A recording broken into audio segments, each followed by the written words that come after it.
तो नेक्स्ट यहाँ पे third use of dimension analysis to convert the unit of physical quantity from one system of unit to another. Means जो हम dimension analysis का use करते हैं एक सिस्टम को दूसरे सिस्टम ऑफ यूनिट के अंदर कन्वर्ट करने में। जैसे हमारे पास सपोज जो है एफपीएस सिस्टम दे रखा है, तो उसको हम जो है किसके अंदर कन्वर्ट कर सकते हैं, उसको हम सीजीएस सिस्टम में कन्वर्ट कर सकते हैं, उसको हम जो है एमके सिस्टम में कन्वर्ट कर सकते हैं, उसको हम एसआई सिस्टम में कन्वर्ट कर सकते हैं। ये कन्वर्जन जो है किसका यूज करके होता है, डायमेंशन एनालिसिस का। तो इसमें जो हम यूज करते हैं किसका, एक इक्वेशन का जिसमें हमारे पास न्यूमेरिकल वैल्यू इनटू यूनिट, ये हमारी क्या होती है, कांस्टेंट होती है। जैसे यदि हम लिखे 1 किलोमीटर इज इक्वल टू क्या होगा, 1000 मीटर होगा। इसका मतलब यदि न्यूमेरिकल वैल्यू को हम बढ़ा रहे हैं तो उसकी यूनिट क्या हो जाएगी, डिक्रीज हो जाएगी। इन दोनों का प्रोडक्ट ऑलवेज क्या मिलेगा, हमें कांस्टेंट मिलेगा। तो इसी से हम लिख सकते हैं कि हमारे पास यदि एक सिस्टम ऑफ यूनिट है तो n1 इंटू u1, इसको हम लिख सकते हैं किसके इक्वल होगा, ये n2 इंटू u2 के इक्वल होगा। तो n1 u1 हमारे पास क्या यूनिट, तो इसको हम लिख सकते हैं m1 की पावर a, l1 की पावर b और t1 की पावर c। इसी तरीके से हमारे पास जो n2 है इसके लिए हम यूनिट लिखेंगे क्या, m2 की पावर a, l2 की पावर b और t2 की पावर c। तो यदि हमें यहाँ पर सपोज n2 की वैल्यू फाइंड आउट करनी है तो हमारे पास n2 जो है किसके इक्वल होगा, ये हो जाएगा हमारे पास n1 into m1 by m2 की power a into l1 by l2 की पावर b इंटू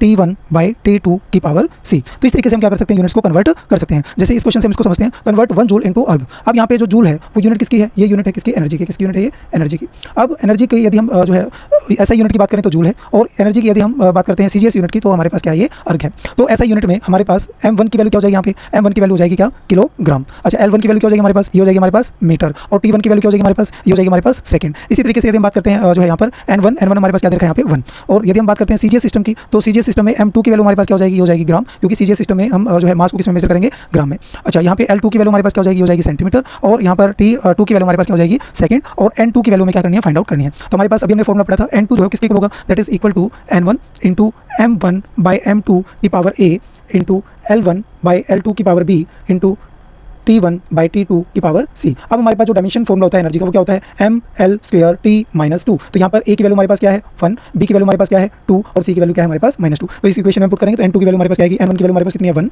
तो यहाँ पे फॉर्मूला पुट करेंगे, M1 की वैल्यू क्या है यहाँ पे किलोग्राम डिवाइड बाई ग्राम, और इस पूरी पावर क्या है यहाँ पे 1।